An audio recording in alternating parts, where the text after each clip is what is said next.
오늘 예수님이 길을 가시는데 모두가 되고 싶어하는 워너비가 등장합니다. 그 워너비라는 게 내가 정말 되고 싶은 말할 때 워너비라는 표현을 쓰잖아요. 그렇죠? 근데 그런 워너비가 등장해요. 왜 그가 워너비인지 이제 이야기를 내가 설명하면서 하나하나 한번 설명해 줄게요.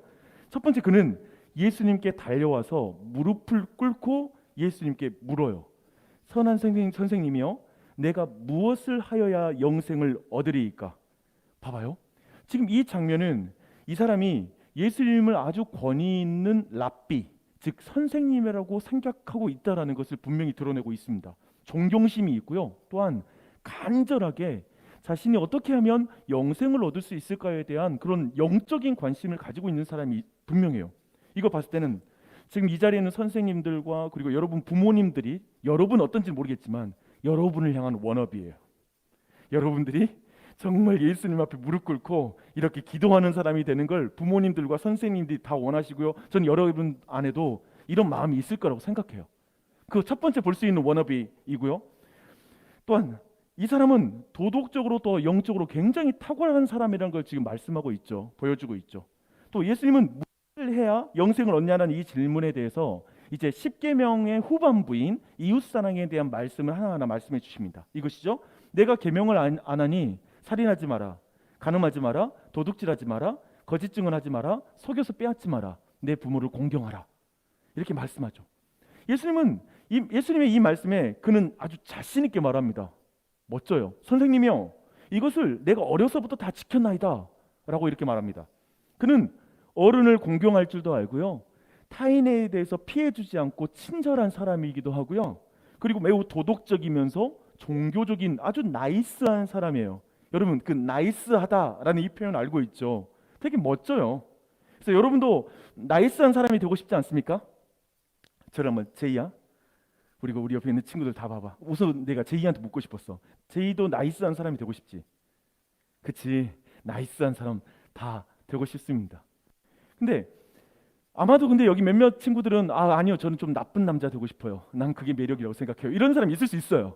근데 그렇게 매력을, 그런 분이 있을 텐데, 이제 제가 다음으로 말하는 이 사람의 그 워너비 보면 이 부분에는 매력을 느낄 거예요. 제가 계속 한번 이 대화를 이어가면서 이 사람을 또 소개해 드릴게요. 예수님은 이제 그를 굉장히 사랑스럽게 보세요. 그래서 그리고 이렇게 말씀하십니다. 내게 아직도 한 가지 부족한 것이 있어. 그런데 가서 내게 있는 것을 다 팔아 가난한 자들에게 주라.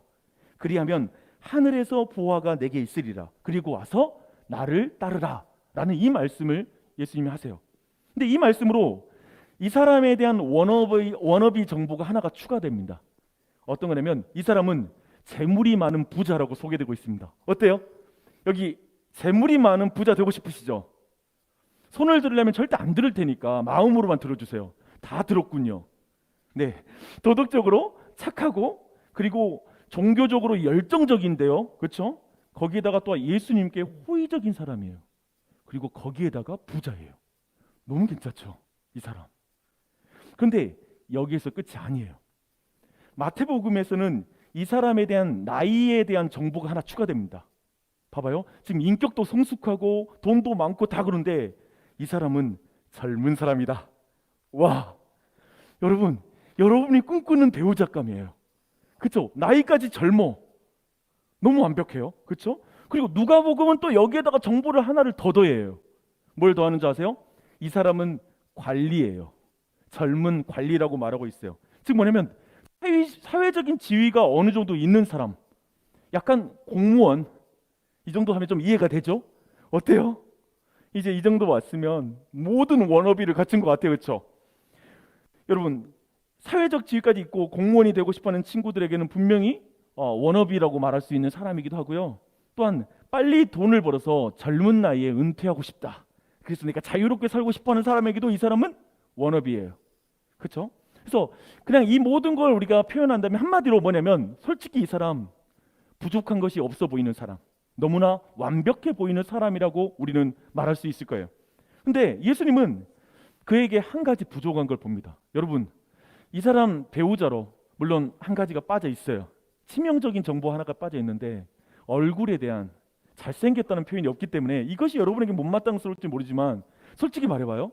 여러분 여기 모두가 우리 여성이라고 생각하고 물론 남자친구들은 예쁜 여자고 돈까지 많다고 생각하면 되니까 질문할게요. 어때요? 이런 남자, 이런 여자 만나고 싶지 않으세요? 하나라도 빠진 거 있나요? 여러분이 원하는 것 중에서? 뭐 거의 없죠, 그렇죠? 완벽해요, 그렇죠? 근데 부족한 것이 없는데 예수님 보시기에는 부족한 것이 하나 있다라고 말하고 있어요. 근데 그 부족한 것이 22절에 드러나고 있습니다. 22절에 보니까 이래요. 그 사람은 재물이 많은 고로 이 말씀으로 인하여 슬픈 기색을 띠고 근심하며 가니라. 젊은 부자는 결국 어떻게 되냐면요, 예수님을 따라가는 것이 아니라 재물을 따라 길을 걸어갑니다. 그러니까 그의 앞에 있는 것은 재물이에요. 젊은 부자가 진짜 사랑하는 것을 따라 걸어가게 되는 거예요. 그러니까 이 대화를 통해서 이 젊은 부자에게 진짜 사랑하는 것이 무엇인지가 드러나게 된 것이죠. 여러분 잊지 마세요. 모든 사람은 자신이 사랑하는 것을 따라 걸어가요. 여러분들 인생길을 걸어갈 거예요. 여러분 모두 여러분이 사랑하는 것을 따라 걸어가는데, 오늘 만약에 예배당에 오기 너무 싫었다면 부모님을 사랑하기 때문에 여기 와 있는 거예요. 왜냐하면 부모님이 너무 가라고 하니까, 안 가면 부모님이 마음 아파하니까. 그러니까 부모님을 사랑하기 때문에 여기 와준 거지. 하지만 뭐 선생님이든 어머님이든 아버님이든, 그리고 우리 모두가 여러분에게 원한 건 여러분이 하나님을 사랑해서 여러분의 주일날 발걸음이 여기 왔으면 좋겠다라고 생각을 하거든요. 네, 소망이에요. 너무 큰 소망이에요. 그런데 그건 우리의 마음이지만 중요한 건 무슨 이해는 되죠? 여러분이 사랑하는 것을 향해 여러분의 인생은, 여러분의 발걸음을 걸어가게 돼 있다라는 거예요. 여러분 보세요. 지금 겉으로 볼 때 부족할 것이 하나도 없어 보이는 이 부자에게 부족한 것이 무엇인지 하나가 분명히 드러나요. 그것은 뭐냐면 그에게 예수님에 대한 사랑이 부족한 거예요. 이거예요. 예수님에 대한 사랑이 부족한 사람이에요. 그는 대신 재물을 예수님보다 더 사랑하는 사람이었다는 게 지금 이 모든 대화에서 드러나고 있죠. 예수님은 그 젊은 제자를 매우 젊은 부자를 안타깝게 여기면서 제자들에게 이렇게 말씀하십니다. 재물이 있는 자는 하나님 나라에 들어가기가 얼마나 어려운가. 낙타가 바늘귀로 나가는 것이 부자가 하나님 나라에 들어가는 것보다 쉬우니라. 와, 어때요? 지금 여기까지 대화를 한 줄로 요약할 수 있을 것 같아요. 이렇게 예수님보다 재물을 더 사랑하면 하나님 나라에 들어갈 수 없다라는 것입니다. 여러분 만약에 여러분 안에 예수님보다 더 사랑하는 것이 있다면, 만약 여러분이 오늘 죽게 된다면 아마 천국에 못 들어갈 거예요. 예수님보다 더 사랑하는 것이 있다면. 그런데 이 요약보다 지금 아마도 오늘 방금 말씀드린 것 중에 부자가 그 천국에 들어가는 것은 낙타가 바늘귀 있잖아요. 작죠. 그 바늘귀로 들어가는 것보다 어렵다라는 말이 계속 머리에 남죠. 그렇죠? 그래서 어쩌면, 근데 지금 이 말은, 방금 전에 말했던 이 말은 동전의 양면과 같은 말씀이에요. 뭐냐면 부자가 하나님 나라에 들어가기 왜 어려운 것일까요? 그냥 부자는 무조건 천국에 갈 수 없다는 말이 아니에요. 그럼 나 부자 못 되겠네요? 지금 이런 질문에 대해서 답하는 그런 질문 아니에요. 그런 의미가 아니에요. 이것입니다. 재물을 예수님보다 더 사랑하면 하나님 나라에 들어갈 수 없다. 재물이 가져다 주는 것을 예수님이 주는 것보다 더 좋아하는 사람은 천국에 들어갈 수 없다. 재물을 예수님보다 더 의지하는 사람은 천국에 들어갈 수 없다. 하늘 창고에 상급이 쌓이는 것보다 은행 잔고가 더 쌓여지는 것을 더 좋아하는 사람은 천국에 들어갈 수 없다. 어때요? 지금 이렇게 말씀하고 있어요. 그래서 지금 이 부자를 그 유진 피터슨이라는 목사님께서 이걸 이렇게 좀 번역하고 있는 한 번역을 읽어드릴게요. 그것은 그 젊은이가 전혀 예상치 못한 말씀이었다. 그는 기운이 쭉 빠져 예수를 떠나갔다. 그는 많은 것을 움켜쥐고 있어서 차마 그것을 놓을 수가 없었다. 재물이 많았잖아요. 그 손에 재물이 가득 잡혀 있으니까 놓을 수 없는 거예요. 여러분 예전에 그런 원숭이를 잡는 그 방법에 대한 것을 여러분 익히 들었죠. 어떤 작은 바구리에 원숭이의 주먹이, 이제 손이 들어가지만 주먹으로는 나올 수 없는 그런 정도 작은 구멍에 원숭이가 좋아하는 음식을 넣어놓고 이제 원숭이가 손을 넣어서 딱 움켜쥐죠. 움켜쥐는 순간에 사실 뺄 때 안 빠지잖아요. 계속 그걸 안 빠진 상태로 결국은 이 원숭이를 잡는 것이죠. 이걸 놔야 되는데 놓지 못하는 것이죠. 마치 그것처럼 지금 부자는 자기의 손에 재물을 가득 쥐고 있기 때문에 예수님의 손을 못 잡는 거예요. 예수님 함께 내 손을 잡으라 해도 잡을 수 없다라는 거예요. 그 잡고 있는 게 바로 재물이었다는 것이죠. 근데 여기에서 젊은 부자가 재물을 끝내 이렇게 포기하지 못하는 이유에 대해서 한번 생각해 보고요. 여러분, 제가 질문 하나 할게요. 어쩌면 여러분들 왜 공부하죠? 이거 질문. 우리 앞에 있는 우리 회장님, 왜 공부하죠? 대학 가려고. 대학 가서 왜? 그 다음은 돈 벌려고. 굉장히 내가 원하는 대답 해줬어요. 너무 감사해요. 예, 봐봐요. 지금 우리가 좋은 대학에 가고자 하는 것은 어떤 안정적인 직업을 얻고자 함일 거고요. 안정적인 직업이라고 말하는 거 뭐냐면 안정적인 수입을 거둘 수 있는 곳에 가고 싶다는 거겠죠, 그렇죠? 그런 의미에서 어쩌면 돈을 벌기 위해, 돈을 잘 벌 수 있는 어떤 직장을 얻기 위해 우리 모두는 열심히 공부한다라고 또한 말할 수도 있을 것 같아요, 그렇죠? 근데 여기서 제가 또 한 가지 한번 질문을 또 해보겠습니다. 오늘 이야기를 가기 위해서 2002년도에 그 한 햄버거 광고가 있었는데 그 느낌으로 묻고 싶어요. 그때 여러분 아세요? 니들이 개맛을 알아? 이거 모르죠, 여러분? 왜냐면 2002년도니까. 2002년에 태어난 사람 여기 있나? 여기 2002년도 이후죠. 그쵸? 2002년도에 아주 유명한 광고였습니다. 이 광고였는데 신구 씨가 니들이 개맛을 알아? 뭐 이렇게 했던 광고였어요. 근데 이게 크랩버거 선전이었어요. 크랩버거. 근데 이 느낌으로 한번 물어볼게요. 여러분, 니들이 돈 맛을 알아? 어때? 니들이 돈 맛을 알아? 이렇게 말한다면 여러분 진짜 돈이 좋다라는 게 느껴져요? 어떤가요? 돈 맛을 아느냐라는 이 질문을 다르게 말하면 여러분 돈이 가져다 주는 그 힘과 많은 유익들 여러분 충분히 알고 있는 것 같아요? 여러분 100만 원 주면 뭐 하고 싶어요? 1000만 원 주면 뭐 하고 싶어요?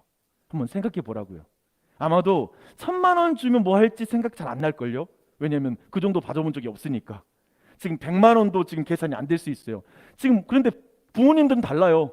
그 돈 주면 뭐 할지가 계산이 나와요. 왜냐하면 이미 그 정도 돈을 만져봤고요. 그 정도 돈으로 뭐 할 수 있는지 잘 알거든요. 그래서 어쩌면 1억, 2억, 저 같은 경우에는 한 5억까지는 계산이 되는데 그 이상으로는 또 내가 뭐 할지가 생각이 안 나네요. 예를 들면 그래요. 여러분이 돈 맛을 아는 건 참 어려워요. 왜냐하면 여러분들이 용돈을 받고 있는 한 돈 맛이 진짜 뭔지 잘 모를 수 있어요. 근데 거기에 더해서 한 가지 더 질문해 볼게요. 여러분은 돈이 없어서 서러운 적이 있었어요? 있을 수 있어요. 정말 또 뭔가를 내가 사고 싶은데 못 샀던 그 서러움이 있을 수 있고 친구들이 부러웠던 경험도 있을 수 있습니다. 근데 배를 골마 본 적 있나요? 돈이 없어서? 뭐 그럴 수도 있겠죠. 하지만 대부분 그런 적은 없을 거예요. 그렇죠? 그래서 오늘 말씀 이해하는 게 쉽지 않아요. 돈이 얼마나, 돈 맛이 뭔지, 돈이 어떤 유익을 줄 수 있는지, 돈이 우리에게 어떤 영향을 주는지에 대해서 여러분 잘 계산이 안 될 수 있어요. 그래서 돈이 어떤 힘을 가지고 있는지, 왜 지금 이 젊은 부자가 끝끝내 자신이 가지고 있는 이 재물을 포기하지 못하고 근심하면서 예수님을 떠나가는지 그 이유를 우리가 잘 이해할 수는 없을 거예요. 하지만 아까 나눈 것처럼 사실 여러분 지금 공부하는 이유가 돈 잘 벌기 위해서 그런 거거든요. 그런 의미에서 여러분 성적이 떨어지고 올라갈 때마다 막 불안하고 막 그것이 기쁘고 한 이유도 어쩌면 이것과 관련이 있거든요. 그러니까 여러분과 관련 있는 이야기니까요. 한번 조금만 더 들어보게요. 누가복음 12장에는 돈 맛을 아주 잘하는 한 인물이 등장합니다. 그분 좀 소개해 드릴게요. 이분인데요. 돈 맛을 아주 제대로 아시는 분이십니다. 근데 이분이 이제 이분에 대한 이야기를 예수님이 비유인데요. 이 비유를 하게 된 배경이 뭐냐면 한 사람이 예수님께 나와서 형과 유산 분쟁을 지금 하고 있는데 예수님께서 거기에서 조정을 해달라는 부탁을 해요. 한번 생각해 보세요. 예수님이 지금 누구 재산 분쟁에 끼어드실 분입니까? 그런 위치로 오셨나요? 그러니까 좀 약간 너무 어색한 장면이에요. 이것 한마디로 뭐냐면 내 인생의 가장 중요한 것은 돈입니다. 예수님. 내 인생의 행복을 좌지우지하는 게 돈입니다. 그러니 예수님, 제가 더 돈을 확보할 수 있도록 우리 가정의 경제 정의를 실천해 주십시오. 이 재산 분쟁 좀 어떻게든 조정해 주십시오. 이렇게 지금 예수님께 부탁하고 있는 거예요. 이런 요청이에요. 지금 자신이 가장 사랑하는 것을 위해서 예수님을 이용하고 싶은 거예요. 지금 이 사람은 예수님께 와서 죄를 용서해 주세요 이런 마음은 없어요. 재산 분쟁을 조정해 달라는 거야. 왜냐하면 재산을 가장 사랑하니까. 이 많은 재물이 그 사람의 정체성이 된 거야. 재산이 이 사람의 정체성이에요. 그리고 그의 생명, 그의 행복이 재물에 있다라고 생각하기 때문에 예수님 앞에 나와서 지금 이런 요청을 하고 있는 것이죠. 소유가 그를 규정하고 있어요. 그 사람은 재물이 줄 수 있는 것이 너무 많기에 예수님을 이용하고 있는 것입니다. 사실 예수님이 아니라 재물이 주인인 사람이 지금 예수님께 나와서 이 요청을 하는 거예요. 그렇죠? 근데 예수님은 그에게 야, 생명이 소유보다 더 중요하다라고 말씀하시면서 이 어리석은 부자에게 이 사람에게 어리석은 부자라는 한 비유를 들려드립니다. 제가 그 비유, 이 부자의 비유를 들려드릴게요. 이것도 한 번역이에요. 한번 들어보세요. 어느 부자의 농사가 풍년이 들었다. 그가 혼잣말로 말했다. 어쩌지? 이 수확물을 두기에 내 창고가 좁구나. 그러다가 이렇게 말했다. 이렇게 하자. 창고를 헐고 더 크게 짓자. 그리고 내 곡식과 재산을 다 모아들이고 내 자신에게 이렇게 말해야겠다. 잘했다. 너는 크게 성공했으니 이제 은퇴해도 좋다. 평안히 내 인생을 즐겨라. 바로 그때 하나님이 나타나 말씀하셨다. 어리석은 사람아, 오늘 밤 너는 죽는다. 그러면 창고에 가득한 내 재산은 누구의 것이 되겠느냐? 너희의 창고를 하나님이 아니라 너희의 재물로 채우면 바로 이렇게 된다. 우리 모두가 창고를 가지고 있다는 거예요. 마음의 창고일 수 있고요. 우리 모두가 가지고 있는 창고가 있어요. 근데 거기에 재물로 거기에 나오면 내 자아로 그것을 쌓으면 이 부자꼴 난다. 그것은 어리석은 것이다. 라고 이렇게 지금 말씀하고 있어요. 이 비유는 지금 재물, 즉 돈 맛에 제대로 어떻게 사람들이 중독되는지를 분명히 보여주고 있어요. 여러분, 돈이 얼마나 좋은 것인지 한번 들어보세요. 지금 이 사람이 완전히 취해 있는 거잖아요. 왜 좋은 거냐면 특별히 사람에게는 네 가지 욕구가 있다고 합니다. 네 가지 욕구. 친밀함을 느끼고 싶어하는 욕구, 그리고 인정받고 싶어하는 욕구, 그리고 안전하고 싶은 욕구, 그리고 마지막으로는 통제를 하고 싶은 욕구라는 이 네 가지 욕구가 있대요. 봐보세요. 지금 부자를 보세요. 부자는 재물이 많아지자 그가 안전하다고 느껴요. 그리고 내 삶이 안정되었다라고 느끼기 시작하죠. 그 안정감. 그리고 이제 자신의 삶을 스스로 통제할 수 있다고 생각해요. 왜냐하면 재물이 많으니까 돈으로 다 막으면 되니까요. 이제 남은 그 일은 뭐냐면 이제 인생을 즐기자라는 거야. 그렇죠? 근데 재미있는 게 뭔지 아세요? 이런 현상이 지금 한국 사회에 그 현상이 일어나고 있어요. 아마도 여러분 혹시 파이어족이라는 말 들어봤어요? 파이어족 들어본 사람? 안 들어봤구나. 요즘 예를 들면 젊은 사람들, 젊은 직장인들이 이런 꿈을 꾸고 있대요. 나 파이어족이 되고 싶어. 무슨 뜻이냐면 Financial Independence Retire Early. 파이어로 해가 앞에 이니셜을 따서 뭐냐면 경제적으로 독립해서 빨리 퇴직하는 거. 이것을 말하고 있어요. 그래서 젊었을 때 자신이 받고 있는 그런 월급, 임금을 극단적으로 절약해서 노후 자금을 빨리 확보해서 늦어도 40대에 퇴직하자라는 이런 움직임이 있어요. 여러분, 근데 한번 생각해 볼까요? 여러분, 얼마나 모으면 빨리 퇴직할 수 있을 것 같아요? 이것은 누구한테 질문할까? 우리 경민이. 경민이는 얼마나 있으면 빨리 퇴직하면 괜찮을 것 같아? 지금 계산으로 한번 생각해봐. 그냥 때려도 돼. 얼마? 얼마 정도면 퇴직할 수 있을 것 같아? 5억? 5억이라고 말씀입니다. 여기에서 바로 장동신 부장 선생님에게 들어보도록 하겠습니다. 장동신 부장 선생님, 바로 퇴직할 수 있다면 내 돈에 얼마 정도 쥐어지면 바로 퇴직한다? 50억. 50억 말씀하셨어요. 근데 너무 내가 원하는 대답이기도 한데요. 너무 칭찬하고 싶어요. 너무 감사해요. 미국의 재무설계사가 미국 사회에서 이 얼마 정도면 퇴직을 빨리 할 수 있을까라는 걸 계산해 봤는데 최소 500만 달러 아니면 현실적으로는 1000만 달러를 말했대요. 500만 달러면 뭐냐면 60억. 그리고 현실적으로는 120억 정도 되면 빨리 이렇게 퇴직하는 거 괜찮다. 이렇게 말을 했다고 하더라고요. 여러분, 우리나라도 크게 다르지 않을 거예요. 그런데 지금 이 파이어족의 주장이 아까 봤던 어리석은 그 부자의 그 주장과 되게 닮아 있어요. 봐봐요. 잘했다. 너는 크게 성공했으니 이제 은퇴해도 좋다. 평안히 내 인생을 즐겨라. 지금 이 말이에요. 어리석은 말이기도 하죠. 이렇게 사람들은 돈 자체가 가져다 두는 그 돈이 가져다 두는 그 안전이 좋은 거예요. 여러분, 돈 자체가 아니에요. 돈 자체를 좋아하는 게 아니에요, 사람들은. 그래서 우리는 돈이 가져다 두는 그 안전함이 좋은 거예요. 그리고 자기의 삶과 세상을 통제할 수 있는 그 돈이 좋은 거예요. 통제하고 싶은 마음을 채워주기 때문에 돈이 중요한 거예요. 저 부자 파이어족처럼 때로는 돈을 많이 쓰지 않고요, 아주 검소하게 사는 것으로 이 우상에 사로잡힐 수 있어요. 돈 전혀 안 쓰는 거예요. 철저하게 모으는 거예요. 아주 구두쇠처럼 사는 거예요. 그것이 돈을 사랑하는 것일 수 있어요. 돈을 우상처럼 섬기는 것일 수 있어요. 남들에게 돈 전혀 못 써. 왜냐하면 내가 돈을 모아야 되니까. 그런 형태로도 나타날 수 있어요.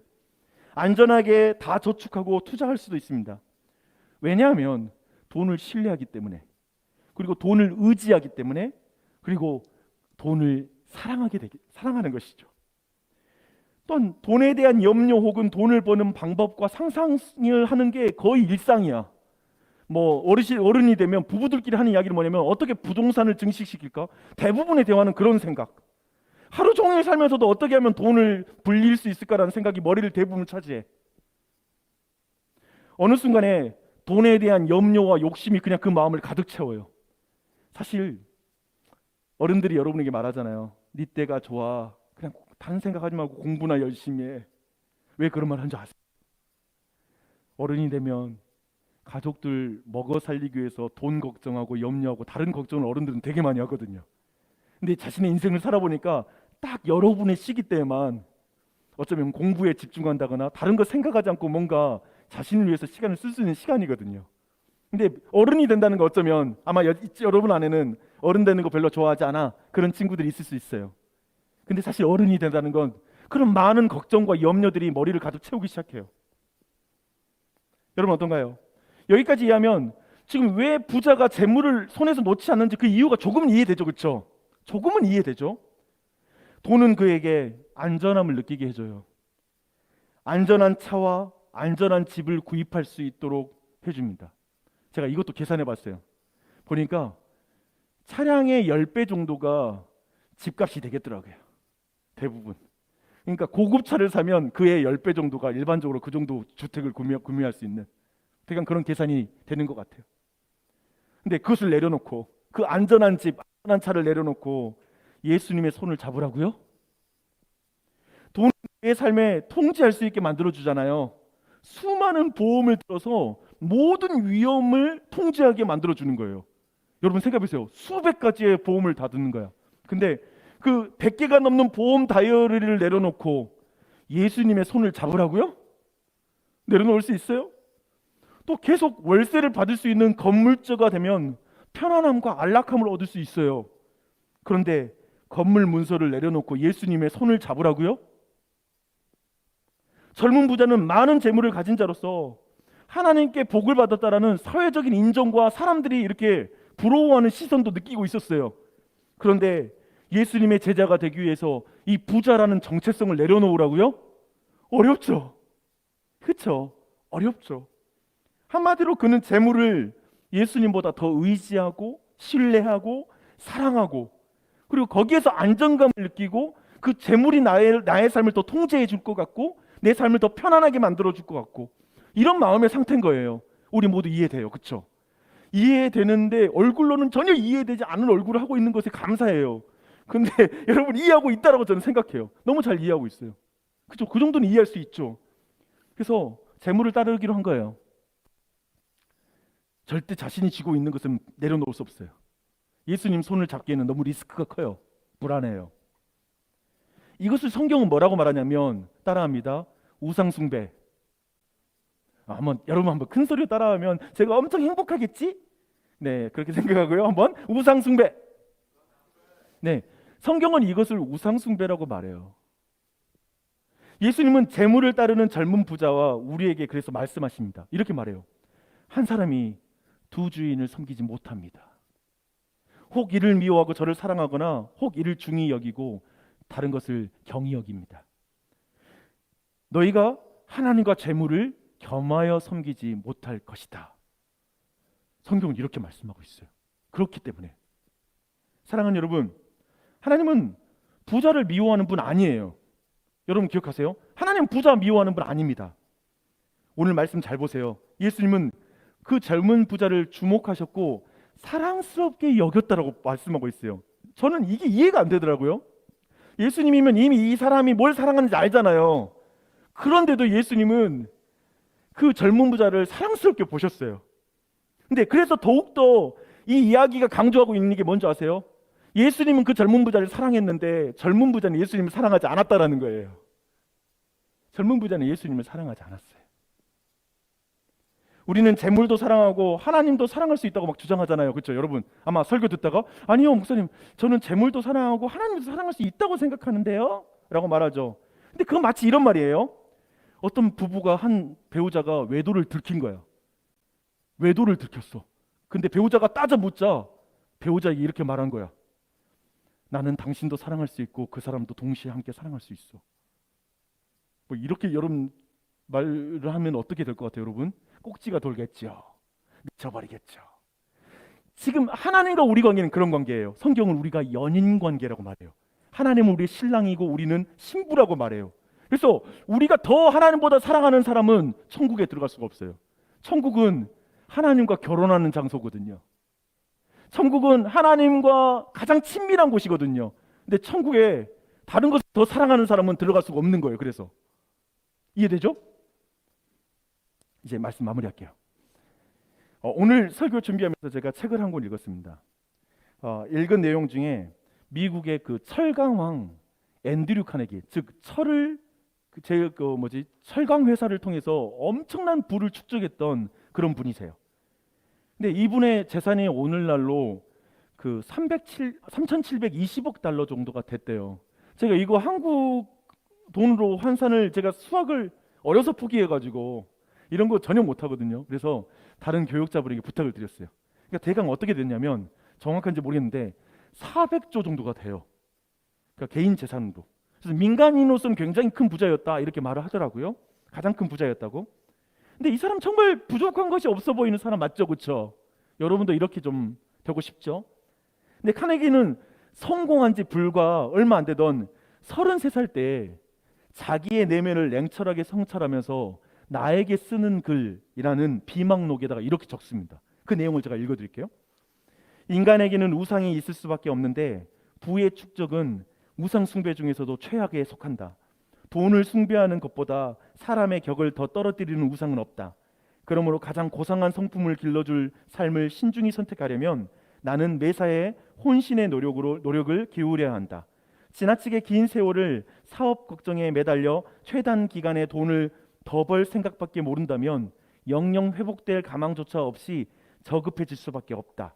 그래서 나는 35세 사업에서 손을 뗄 것이며 앞으로 2년 동안도 오후 시간은 꼭 공부하고 체계적으로 책을 읽으며 보내고 싶다. 이렇게 말한 거예요. 정말 자신의 내면을 깊이 꿰뚫었죠. 그렇죠? 그리고 돈이 어떤 것인지 돈의 속성도 굉장히 깊이 꿰뚫은 것 같아요. 그렇죠? 그래서 부라는 거, 부를 축적했을 때 자신의 삶이 그것을 추구하다가 어떻게 망가지는 것까지도 잘 알고 있어요. 그렇죠? 지금 젊은 부자랑 되게 비슷해요. 너무 탁월한 거죠. 그렇죠? 젊은 나이에 부자까지 됐는데 그런 내면의 생각, 영적인 생각까지 하고 있으니까 대단해 보여요. 그런데 카네기는 2년 후에 사업에서 손을 못 대요. 그리고 우리가 우려했던 대로 격이 떨어지는 인생으로 떨어지게 됩니다. 제가 읽었던 책에 이런 내용이 더해져 있습니다. 카네기는 2059개의 도서관을 지었지만 그 당시 제철소의 한 노동자는 인터뷰에서 많은 동료를 대변해 이렇게 말했다. 우리가 그에게 바란 것은 도서관 건축이 아니라 임금 인상입니다. 당시의 노동자들은 12시간 교대 근무를 했는데 바닥이 너무 뜨거워 신발 밑에 나무판을 못질해야 했다. 2주 단위로 살인적인 24시간 근무를 하고도 딱 하루만 쉬었고 형편상 아무리 좋은 거처를 구해도 혼잡하고 불결했다. 사고나 질병으로 40대나 그 이전에 대부분 목숨을 잃었다라고 말합니다. 카네기가 했던 그 사업한 그 사업장에 있는 사람이 40세를 못 넘기는 거예요. 그런 열악한 상황에 처한 거예요. 앤드류 카네기 이야기가 우리에게 보여주는 그 내용은 무엇입니까? 앤드류 카네기는 돈이 자기 마음속에 우상인 줄 아는 거예요. 그걸 알았어요, 여러분. 그리고 그런데 문제는 뭐냐면 그것을 뿌리를 뽑을 방법을 모른 거예요. 그걸 어떻게 이길지를 모른 거예요. 저 청년처럼 아까 봤던 젊은 부자처럼 똑같은 거예요. 우상이란, 여러분 기억하십시오. 우상이란 없앨 수 있는 것이 아니에요. 우상이란 오직 대체되는 거예요. 이 문장을 기억하세요. 여러분은 평생 동안 마음으로 뭔가를 숭배하며 살 거예요. 여러분이 추구하고 있는 것. 근데 그 추구하는 것이 달라질 뿐이에요. 마음의 주인은 바뀌는 것이지 없어지는 게 아니에요. 잊지 마세요. 여러분이 돈을 섬기든지 아니면 다른 것을 섬기든지. 고린도후서 8장 9절은 우리의 우상과 대체될 수 있는 분을 이렇게 소개하고 있습니다. 우리에게 대체될 수 있는 분이 있어요. 우리는 카네기와 다르게 이 마음의 우상을 어떻게 뿌리 뽑을 수 있는지 그 이유를 알아요. 제가 이제 소개해 드릴게요. 그분은 이분입니다. 우리 주 예수 그리스도의 은혜를 너희가 알거니와 부요하신 이로써 너희를 위하여 가난하게 되심은 그의 가난함으로 말미암아 너희를 부요하게 하려 하십니다. 아멘. 생각해 봐요. 예수님이 십자가에 달릴 때잖아요. 여러분 잘 모르겠지만 사실 발가벗겨져서 달렸어요. 그러니까 가진 것이 아무도 없게 된 거죠. 심지어 그 아래에서 로마의 군병들이 예수님의 옷을 나누어 가졌다고 말해요. 그러니까 모든 것을 다 내어주셨어요.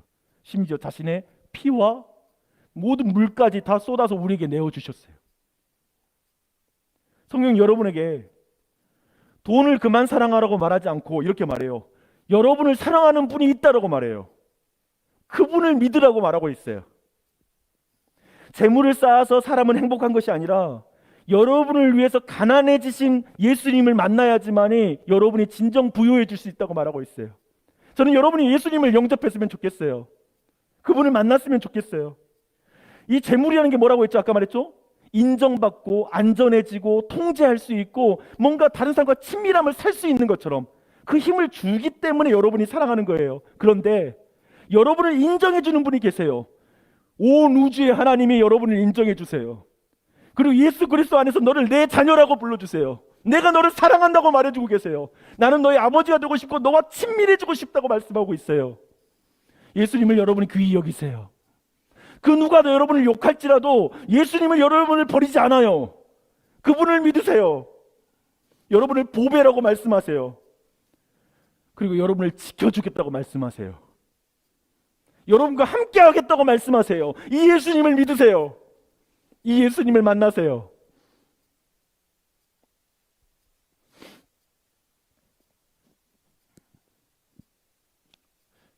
저도 지금도 한 가지만 말할게요. 저도 목사지만 밖에 소식 들으면 나도 은퇴를 어떻게 준비해야 되지? 그럴 때가 있어요. 뭐 아무것도 잡히지가 않아요. 어떻게 내 은퇴를 준비해야 되나? 그러면서 내가 지금 뭐 해야 되나 생각이 드는 거예요.